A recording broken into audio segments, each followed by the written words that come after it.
تو آج ہم بل پرکنز کی کتاب ڈائی وتھ زیرو پر گہرائی سے بات کر رہے ہیں، اور اس کا جو مرکزی خیال ہے وہ روایتی مالیاتی مشوروں سے اتنا مختلف ہے کہ پہلی بار سن کر تھوڑا عجیب لگتا ہے۔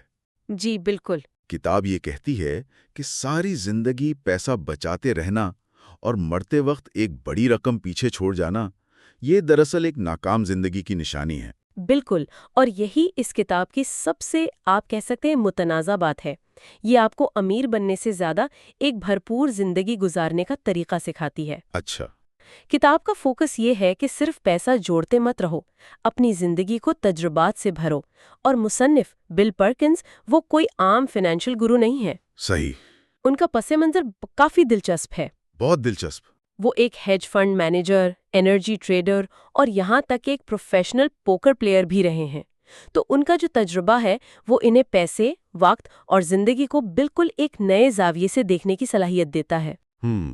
تو آج کی گفتگو کا مقصد یہی ہے کہ اس فلسفے کو سمجھا جائے، اس کی گتھیاں سلجھائی جائیں کہ ہم اپنے وسائل کو، چاہے وہ کم ہوں یا زیادہ، ایک ایسی زندگی گزارنے کے لیے کیسے استعمال کر سکتے ہیں جسے ہم بعد میں یاد کریں تو کوئی پچھتاوا نہ ہو۔ تو آئیے اس دلچسپ موضوع میں گہرائی تک اترتے ہیں۔ کتاب شروع ہی ایک بہت ہی متاثر کن کہانی سے ہوتی ہے، ایرن اور جان کی۔ ہاں، اور وہ کہانی پورے فلسفے کی بنیاد رکھتی ہے۔ جان کو کینسر کی تشخیص ہوتی ہے۔ اچھا۔ اور ڈاکٹرز اسے بتاتے ہیں کہ اس کے پاس زیادہ وقت نہیں ہے، تو اس کی بیوی ایرن وہ فوراً اپنی نوکری چھوڑ دیتی ہے۔ فوراً؟ جی، تاکہ وہ اپنے آخری مہینے اپنے خاندان کے ساتھ گزار سکے۔ وہ چھٹیوں پر جاتے ہیں، بچوں کے ساتھ وقت گزارتے ہیں، مطلب وہ سب کچھ کرتے ہیں جو وہ ہمیشہ سے کرنا چاہتے تھے۔ جان کی موت کے بعد ایرن کو احساس ہوتا ہے کہ اگرچہ انہوں نے اپنی بچت کا ایک بڑا حصہ خرچ کر دیا، لیکن یہ ان کی زندگی کا بہترین فیصلہ تھا۔ اور یہی کہانی کتاب کے پہلے اصول کو ظاہر کرتی ہے نا؟ اپنی زندگی کے مثبت تجربات کو زیادہ سے زیادہ بڑھائیں۔ لیکن کیا یہ سوچ تھوڑی مایوس کر نہیں؟ مطلب کیا ہمیں جینے کے لیے موت کے بارے میں سوچنے کی ضرورت ہے؟ یہ ایک بہت اچھا سوال ہے۔ دیکھیں، کتاب کا مقصد مایوسی پھیلانا نہیں ہے، بلکہ ایک طرح سے حقیقت پسندی کی دعوت دینا ہے۔ ہم میں سے زیادہ تر لوگ ایسے جیتے ہیں جیسے ہمارے پاس لامحدود وقت ہے۔ ہم تجربات کو ٹالتے رہتے ہیں۔ بعد میں کر لیں گے۔ بالکل۔ جب میں ریٹائر ہو جاؤں گا تو دنیا گھوموں گا، جب بچے بڑے ہو جائیں گے تو اپنے شوق پورے کروں گی۔ پرکنز کہتے ہیں کہ یہ بعد اکثر یا تو آتا نہیں، یا جب آتا ہے تو ہمارے حالات، ہماری صحت، وہ سب بدل چکا ہوتا ہے۔ صحیح۔ وہ کہتے ہیں کہ پیسہ دراصل زندگی کی توانائی ہے۔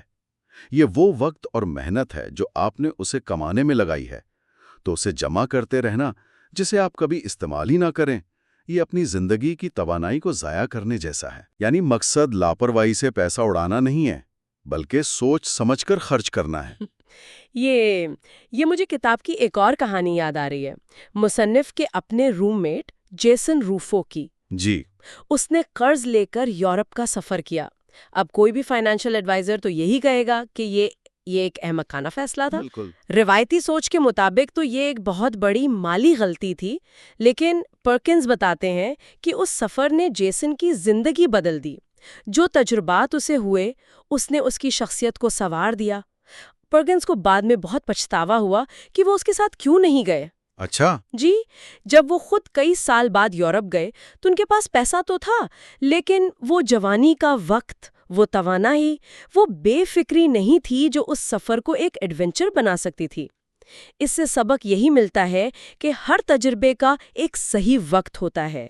اور یہیں پر یادوں کا منافع یعنی میموری ڈیویڈنڈز کا تصور آتا ہے۔ تو کیا اس کا مطلب یہ ہے کہ 50,000 روپے کی ایک ٹرپ 50,000 روپے کے سٹاک سے زیادہ قیمتی ہو سکتی ہے؟ یہ تو فائنانس کی پوری دنیا کو الٹا کر دینے والی بات ہے۔ آپ نے بالکل صحیح پکڑا۔ یہی اس کتاب کا سب سے دلچسپ نقطہ ہے۔ اس منافع کو ہم ناپ کیسے سکتے ہیں؟ دیکھیے، جس طرح سٹاکس آپ کو مالی منافع دیتے ہیں، اسی طرح تجربات آپ کو یادوں کا منافع دیتے ہیں۔ یہ وہ خوشی ہے جو آپ کو اس تجربے کو یاد کر کے زندگی بھر ملتی رہتی ہے۔ ایک اچھی چھٹی صرف اس وقت تک خوشی نہیں دیتی جب آپ وہاں ہوتے ہیں، بلکہ اس کی پلاننگ کرتے ہوئے اور پھر سالوں تک اس کی کہانیاں سنا کر اور تصاویر دیکھ کر بھی خوشی ملتی ہے۔ اور یہ منافع وقت کے ساتھ بڑھتا ہے کیونکہ آپ ان یادوں کو بار بار جیتے ہیں۔ آپ اسے روپے میں نہیں ناپ سکتے، لیکن اس کی قدر آپ کی زندگی کے معیار میں نظر آتی ہے۔ ٹھیک ہے، تو اگر ہم تجربات پر پیسہ خرچ کر رہے ہیں تو پھر کتاب کا یہ عنوان کیوں، زیرو کے ساتھ مریں؟ یہ تو بہت خطرناک لگتا ہے۔ اس کا مطلب تو یہ ہوا کہ مرنے سے ایک دن پہلے آپ کا بینک اکاؤنٹ خالی ہو جائے۔ نہیں، اس کا مطلب یہ بالکل نہیں ہے۔ یہ ایک اشتعال انگیز عنوان ہے تاکہ لوگ سوچنے پر مجبور ہوں۔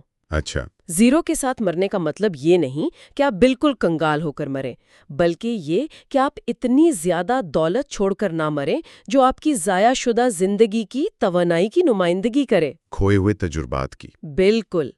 کتاب میں 2 بہترین مثالیں ہیں۔ ایک ارب پتی ہیج فنڈ مینیجر جان ارنلڈ کی، جس نے بے تحاشا دولت جمع کر لی لیکن وہ عادت سے مجبور ہو کر کام کرتا رہا۔ اور دوسری مثال الزبتھ کی ہے، ایک عام متوسط طبقے کی خاتون جس نے اتنی کفایت شاری سے زندگی گزاری کہ جب اس کا انتقال ہوا تو اس کے پاس اتنی رقم تھی کہ وہ کئی سال پہلے آرام سے ریٹائر ہو سکتی تھی۔ تو مطلب اس کی بچی ہوئی رقم دراصل ان سالوں کے برابر تھی جو اس نے غیر ضروری طور پر محنت کرتے ہوئے گزارے۔ یہ تو بہت خوفناک سوچ ہے نا؟ یہ ظاہر کرتا ہے کہ لوگ اکثر ایک طرح کے آٹو پائلٹ پر زندگی گزار رہے ہوتے ہیں، پیسہ بچاتے رہتے ہیں بغیر یہ سوچے کہ آخر کس لیے۔ بالکل۔ اور اعداد و شمار بھی یہی دکھاتے ہیں، لوگ بڑھاپے میں بھی بہت زیادہ بچت کرتے ہیں جبکہ اس عمر میں ان کی صحت اور توانائی اس پیسے سے لطف اندوز ہونے کی اجازت نہیں دیتی۔ اور اس کی وجہ خوف ہے نا، مستقبل کا خوف۔ جی، خاص طور پر بڑھاپے میں بیماری کے بڑے اخراجات کا ڈر، اور یہ ایک حقیقی خوف ہے، کتاب اسے نظر انداز نہیں کرتی۔ تو پھر اس حقیقی خوف کا حل کیا ہے؟ اگر میں آج اپنا پیسہ خرچ کر دوں اور کل مجھے علاج کے لیے لاکھوں کی ضرورت پڑ جائے تو پھر کیا ہوگا؟ کتاب اس کے لیے ایک عملی حل پیش کرتی ہے۔ وہ کہتی ہے کہ آپ کو اس خوف میں جینے کی ضرورت نہیں ہے، اس کے لیے ایک خاص قسم کی انشورنس ہوتی ہے۔ اچھا؟ جی، جسے امریکہ میں لانگ ٹرم کیئر انشورنس کہتے ہیں۔ یہ آپ کے بڑھاپے میں طویل بیماری یا معذوری کی صورت میں آپ کی دیکھ بھال کے اخراجات کو پورا کرتی ہے۔ مقصد یہ ہے کہ آپ دانشمندانہ منصوبہ بندی کر کے ان خطرات کو کم کریں تاکہ آپ حال میں بغیر کسی خوف کے جی سکیں۔ ٹھیک ہے، یعنی یہ بے وقوفی نہیں بلکہ حساب کتاب کر کے جینے کا نام ہے۔ بالکل۔ مجھے لگتا ہے زیادہ تر لوگ یہ سوچ رہے ہوں گے کہ یہ فلسفہ تو امیروں کے لیے ہے۔ ایک عام آدمی جس کے پاس وسائل محدود ہیں، وہ زندگی کے تجربات پر کیسے فوکس کر سکتا ہے جب اسے اگلے مہینے کے بلوں کی فکر ہو؟ یہ سب سے اہم سوال ہے، اور کتاب یہ نہیں کہتی کہ آپ اپنی ذمہ داریاں بھول جائیں۔ اس کا اطلاق ہر آمدنی کی سطح پر ہوتا ہے۔ کیسے؟ ایک کم آمدنی والے شخص کے لیے تجربہ شاید یورپ کا سفر نہ ہو، لیکن اپنے شہر کے قریب کسی پارک میں فیملی کے ساتھ پکنک منانا یا اپنے بچوں کو کسی ایسی جگہ لے جانا جہاں وہ پہلے کبھی نہ گئے ہوں، یہ بھی تو تجربات ہیں۔ صحیح۔ تجربے کی قیمت سے زیادہ اس کی اہمیت ہے۔ فلسفہ یہ ہے کہ آپ اپنی آمدنی کا ایک چھوٹا سا حصہ بھی جان بوجھ کر خوشی اور یادیں بنانے پر خرچ کریں، بجائے اس کے کہ ہر ایک پیسہ صرف مستقبل کے لیے بچاتے رہیں۔ ٹھیک ہے، لیکن اس میں ایک خطرہ بھی ہے۔ انسان یا تو بہت زیادہ بچانے لگتا ہے یا پھر سب کچھ اڑا دیتا ہے۔ ان دو انتہاؤں کے درمیان توازن کیسے پیدا کیا جائے؟ ہاں، اور یہی کتاب کا چھٹا اصول ہے، زندگی کو آٹو پائلٹ پر مت چلائیں۔ مصنف اپنی ذاتی کہانی سناتا ہے کہ وہ کالج میں انتہائی کنجوس تھا، اور پھر جب اس نے پیسہ کمانا شروع کیا تو وہ انتہائی فضول خرچ بن گیا۔ یہ دونوں انتہائیں آٹو پائلٹ پر جینے کی مثالیں ہیں۔ توازن کا مطلب ہے کہ آپ اپنی زندگی کے ہر مرحلے پر سوچ سمجھ کر فیصلے کریں۔ اور اس کے لیے کتاب کچھ عملی ٹولز بھی بتاتی ہے، جیسے لائف ایکسپیکٹنسی کیلکولیٹر کا استعمال کرنا، یعنی یہ اندازہ لگانا کہ آپ کتنے سال زندہ رہ سکتے ہیں۔ یہ بھی تھوڑا عجیب لگتا ہے۔ مقصد موت کے بارے میں سوچ کر خوفزدہ ہونا نہیں ہے، بلکہ ایک حقیقت پسندانہ ٹائم لائن بنانا ہے۔